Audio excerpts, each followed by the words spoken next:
जन्माची वेळ आणि नंतर मरणाची वेळ. पण आपण आता मरणाची वेळ यासाठी बघत नाही, कारण मरण आता आपल्याला नाही आहे. तर मग आपल्याला काय आहे, जन्म आहे.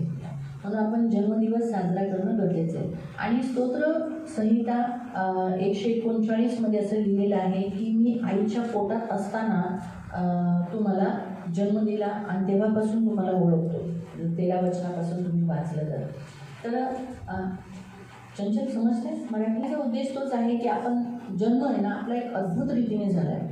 आपला जन्म एक मिरॅकल आहे.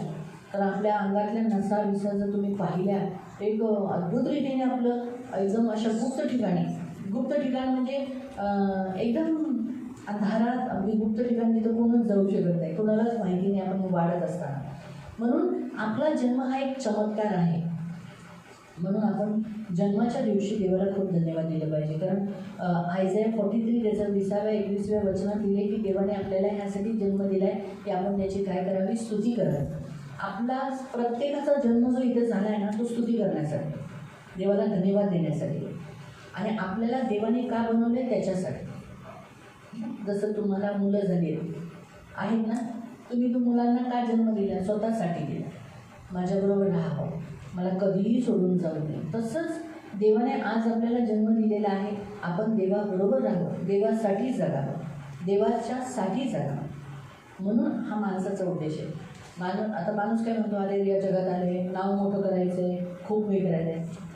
आता किती जणांनी नावं मोठं केली आहेत का नावं, त्यांची आठवण पण नाही. महात्मा गांधीला 2 ऑक्टोबर आले आठवण करतात, नाहीतर त्या आठवण वर्षभरात कोण विचारत पण नाही. बरोबर आहे. जेव्हा पैशांची गरज असेल त्या पैशांवर महात्मा गांधीचा फोटो आहे ते सुद्धा कोण बघत नाही. जेव्हा नोट फाटली असेल तेव्हा दिसाच्या गांधीचा फोटो, म्हणजे कोण माइंड नाही करत. कारण ह्या जगात हे जग देवाचं आहे. देवाने जग हे कोणासाठी बनवले, येशूसाठी.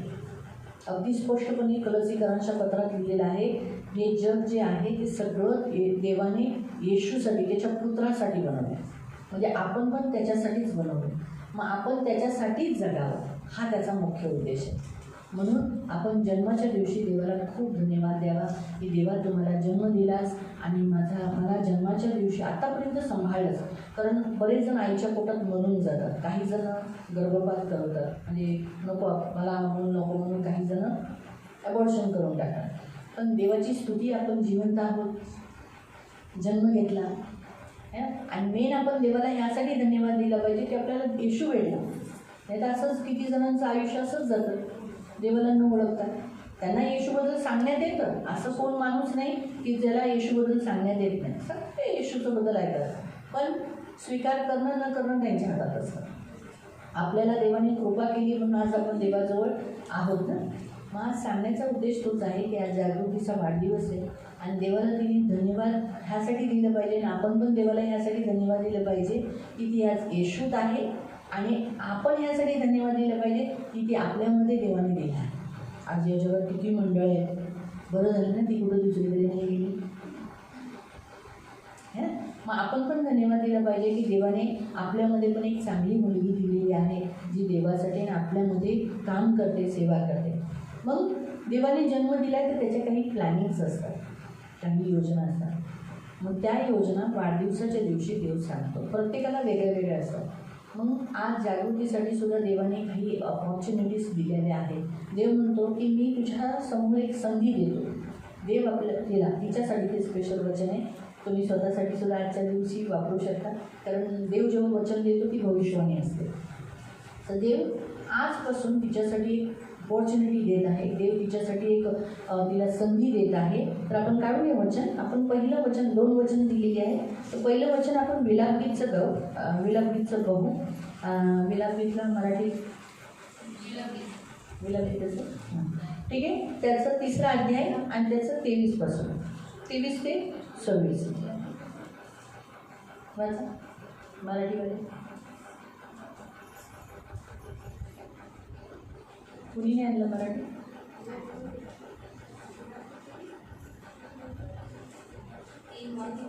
3:23 प्रत्येक दिवशी नवीन प्रत्येक दिवशी आजपासून जागृती तिच्या आयुष्यामध्ये आणि तुम्ही सर्व सुद्धा कारण आज हे वचन फक्त तिच्यासाठी आहे का? आजपासून प्रत्येक दिवशी तुमच्यासाठी एक नवीन राजी असते. ताजी आशा भोर असेल. आजपासून तुमच्यासाठी एक नवीन दिवस, रोज एक नवीन दिवस तुमच्यासाठी चांगली आशा देणारी असेल. आजपासून तुम्हाला एक अपॉर्च्युनिटी, संधी देणारा तुम्हाला तो दिवस असेल. आणि परमेश्वरात तुझी विश्वासता महान आहे. हा. मनाशी म्हणतो परमेश्वर ही सच्चाई महान आहे, म्हणजे देव महान आहे आणि तो त्याची महानता प्रत्येक दिवसामध्ये तुम्हाला दाखवत आहे. जागृतीला त्याच्या प्रत्येक दिवसामध्ये, तिच्या दिवसामध्ये, प्रति दिवसात देव किती महान आहे आणि त्याची खराई म्हणजे त्याच्यात काही खोटं पण नाही, हे तुला त्याची जाणीव होईल. 24. मी मनाशी म्हणतो परमेश्वर माझा देव आहे, म्हणूनच मला आशा वाटते. आजपासून देव तुझ्या मनामध्ये सदैव हेच म्हणशील. तुझ्या मनात सदैव कसे विचार असतील? देवासाठी. कोणते विचार? आहे ना देवाने माझ्यासाठी सगळं काही ठेवलं आहे, तो माझी आशा कधी तुटणार नाही. म्हणजे तू कसं होईल, काय होईल, हे विचार तुझ्या मनात जे फिरायचे ते नसणार. आजपासून तुझं मन ख्रिस्ताचं मन आणि आशावालं मन असेल. पुढे परमेश्वराची वाट पाहणाऱ्यांवर व त्याला शोधणाऱ्यांवर तो कृपा करतो. तू देवाची वाट पाहते, तुझं चांगलंच होईल. परमेश्वराने आपले रक्षण करावे म्हणून मुकाट्याने वाट पाहणे केव्हाही चांगले. म्हणून चुपचाप राहणं, वाट पाहणं, बस राहा. तुझ्यासाठी तू देवाच्या वेळेवर आणि तुझ्यासाठी योग्य वेळेवर सगळं काही उत्तम करेल. त्यासाठी देवाने तुझ्यासाठी एक द्वार उघडलेलं आहे. वाचूया रेव्हलेशन, प्रकाशित वाक्य, अध्याय 3, त्याचं 7 पासून. जो पवित्र व सत्य, जो दावीदची कुंची चावी हातात ठेवतो, जो त्याने खोलला तर त्याला कोणी बंद करू शकत नाही, आणि त्याने जर बंद केला तर त्याला कोणी खोलू शकत नाही. तो देव तुझ्याशी बोलत आहे. काय बोलत आहे? कोणता देव? जो खराईने तुझ्याबरोबर राहील, तो देव पवित्र आणि सत्य आहे. तो त्याच्याकडे कोणती चावी आहे? दाविदाची कुंची, ती चावी आहे. आणि त्याने जर उघडला, कुणाच्यात ताकद नाही बंद करायची, आणि त्याने जर बंद केला तर कुणाच्यात ताकद नाही खोलण्याची. तो देव तुला आज म्हणत आहे. वचन 8, मी तुझ्या कामाला जाणतो, बघ मी तुझ्यासमोर एक दरवाजा उघडला आहे, त्याला कोणीही बंद करणार नाही. तुझी शक्ती थोडी आहे. तुला असं वाटायचं काय आहे? जसं दावीद म्हणतो ना 22व्या अध्यायात, मी किडा आहे. खरं म्हणजे हे मला सकाळी घ्यायचं होतं, कारण थोडंफार मी सायन्स शिकवणार होती, पण नवरा बोलला बिलकुल तिथून बोलला सायन्स शिकू नको, म्हणून म्हटलं झालं. कारण ते कसं मी का शिकवत होती? परजीवीबद्दल, की आपण आपले पोट साफ करू शकतो. आपल्याला त्या किड्यांबद्दल माहिती असेल, त्या किड्यांबद्दल तुम्ही जागृत राहाल, तुम्हाला कशी प्रेयर करायची. तिथून ते मला बोलले सायन्स नको शिकू, म्हणून म्हटलं सोडून द्या. नाही तर त्या परजीवीमध्ये तुम्हाला बरेच किड्यांबद्दल आज शिकवलं असतं मी, आणि ते खरेच फायद्याचे आहेत. पण देवाची एक दिवस कधी इच्छा होईल तर ती सायन्स पुन्हा सायन्सवर जाऊ. ठीक आहे. तर देवाने तुझ्यासाठी एक समोर दरवाजा उघडला आहे. तुला वाटत असेल मी काय कामाची आहे का, कसल्या कामाची आहे, काही कामाची नाही. पण देव म्हणतो की मी तुझ्या कामाला ओळखतो. तुझी शक्ती थोडी आहे, पण तू माझ्या वचनाचं पालन केलं आहे आणि माझ्या नावाचा नकार नाही केला. म्हणून देव म्हणतो मी तुला काय करणार आहे? जे खोटारडे आहे त्यांना तुझ्या पायाखाली आहे. ज्यांनी खोटं शैतानाची पूजा केली त्यांना मी तुझ्या पायाखाली आहे. म्हणजे तुला देव एक अथॉरिटी देत आहे की लोक तुझ्या पाया पडतील. आणि देव म्हणत आहे की जाणून घेतील लोक की मी तुला किती प्रेम केलेलं आहे. तू माझं वचन अगदी सांभाळलेलं आहेस, म्हणून मी तुला काय करेन? तुझ्या परीक्षेच्या वेळेला आणि या पृथ्वीवर येणाऱ्या प्रत्येक परीक्षेमध्ये मी तुला सांभाळून ठेवेल. देव एक म्हणत आहे. आता ह्याच्या पुढचं 11, मी लवकर येत आहे. तुझ्याकडे काय काय आहे?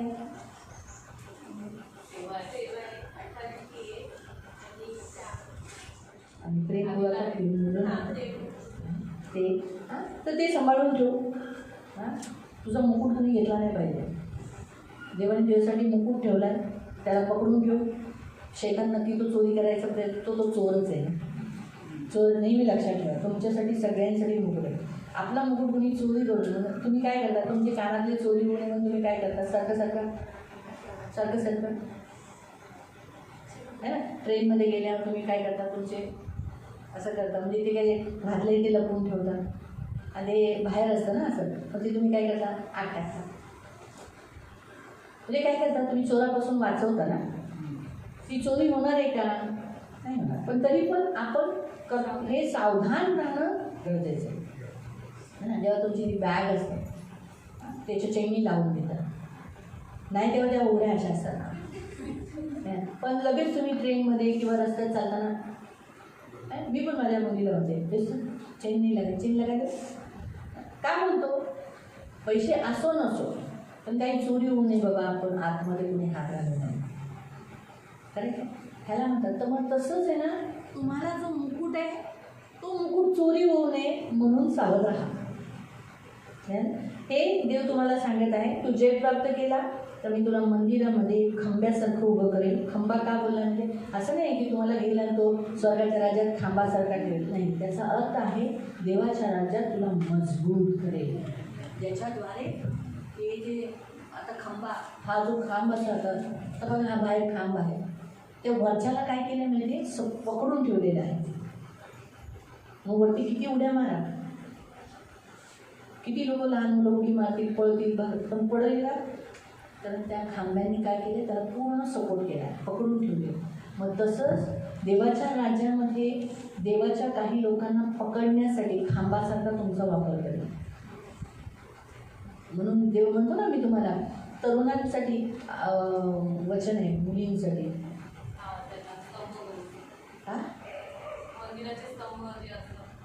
ते मला वाटतं साममध्ये भजन संगीतामध्ये की त्या परमेश्वराच्या मंदिरामध्ये खांबासारखे असते असं लिहिलेलं आहे. आणि आता दुसऱ्या सेक्शनला स्तुती आराधनामध्ये खांबच दिसत, आणि शेवटी आता पण असंच आहे. मग देव तुम्हाला खंबासारखा म्हणजे खांबासारखा मजबूत करेल आणि त्याच्या पुढे लिहिले तुला तो कधीही बाहेर काढणार नाही, कधी नाही. आता बघा हा खांब जो बाहेर आहे त्याला कधी आम्ही तोडू का, कधी काढू का, तोच तो सपोर्टर आहे. तसंच तुम्ही चर्चचे सपोर्टर आहात, देवाच्या मंदिराच्या राज्याचे तुम्ही कारागीर मदत करणारे आहात, त्यामुळे देव तुम्हाला कधीही बाहेर काढणार नाही. देव म्हणतो की मी माझं नाव तुझ्यावर लिहील आणि तुझ्यावर एक नवीन नगर बसवे, त्याचं नाव यरूशलेम असं म्हणून ठेवून मी स्वर्गातून त्याच्यावर उतरेल, म्हणजे तुझं पुढे जाऊन घर बसेल. तुझ्या घरात तुझी जी पती तुझी कुटुंब जे बसेल ते ख्रिस्ती असेल, त्याच्यात स्वर्गासारखा वास असेल. जे पण आज प्रभूच्या दयेने ज्यांचं लग्न ख्रिस्ती पद्धतीत झाले तसं ते स्वर्गाचे अनुभव घेतील. त्यांनी जसं एक जगामध्ये लग्न ज्यांची झाले ते कसे दुःखातून गेले, तसं तुम्हाला दुःखातून नाही जाणार नाही. आणि देव म्हणतो की मी माझं एक नवीन नाव तुझ्यावर देईल. देव तुला एक नवीन नाव देईल. तर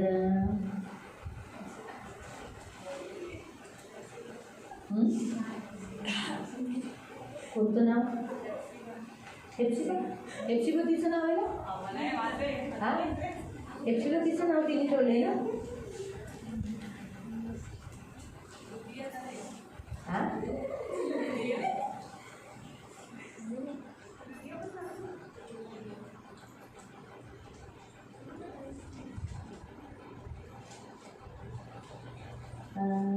एक मिनट,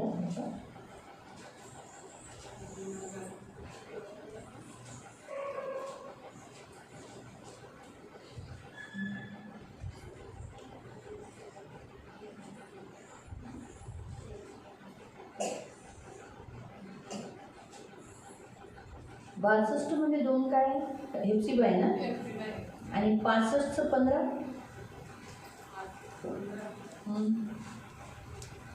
65चं 15 वाचा काय आहे ते, आपण नाव तो वाचा. मेरे चुने हुए लोग तुम्हारी उपमा देने कर साथ देंगे और प्रभु यहोवा तुझको नष्ट करेगा, परंतु अपने दासों का दूसरा नाम रखेगा. हां दुसरा नाव रखेगा. तो शायद येणाऱ्या दिवसात देव तुझं दुसरं नाव ठेवेल. आता हेप्सिबा हे नावाचा मतलब आहे माझी प्रिया, my beloved. That is the meaning of Hephzibah. है ना. आता लिडिया तर तिलाच मी बोलते, त्यामुळे लिडिया ठेवू नको, तिला मी लिडिया बोलते अलकाला. कारण मी जेव्हा लिडिया नाव आलं की मला तिचीच आठवण येते. न्याय करायची ती कोण, दबोरा. ते पण छान आहे. देवोरा, भविष्यवक्ती मृत्यू, पूर्ण नगराला ती चालत होते. देवाला विचार, देवा माझं काय नाव असलं पाहिजे, सांग माझं नाव काय असलं पाहिजे, असं म्हणून देवाकडून मागून घे. जर देवाने अब्राहमाचं नाव चेंज केलं ना तर तो तुमचं नाव नाही करू शकतो. तो जर अब्राहमाला नाव देऊ तो तुम्हाला नाही देऊ शकत, देऊ शकतो ना. मला विचार की प्रभू तू माझं नाव काय ठेवू इच्छितो, असं म्हणून बोलायचं, विचारायचं. मी विचारलेलं मध्ये, प्रभू माझं नाव काय ठेवायचं, माझं नाव वनिता आहे, काय ठेवू, जर मला चेंज करावं लागलं तर मी काय ठेवू, जुली ठेवू काय, माझ्या नवऱ्याला आवडतं ना जुली नाव, ते ठेवत होते माझं नाव.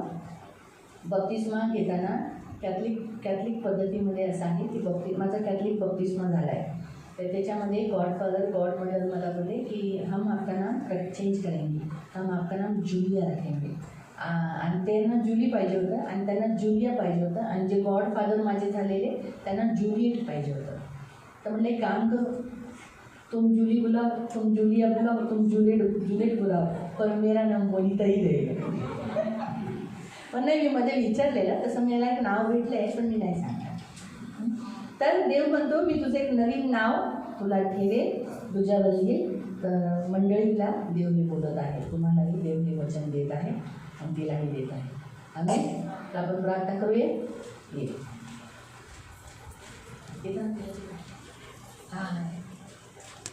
आम्ही प्रेमी पिता प्रभू येशूच्या नावाने प्रभू तुझं सर्व सामर्थ्य रक्त सर्व पवित्र पिता जागृतीवर लावते, तिला आशीर्वादित कर प्रभू.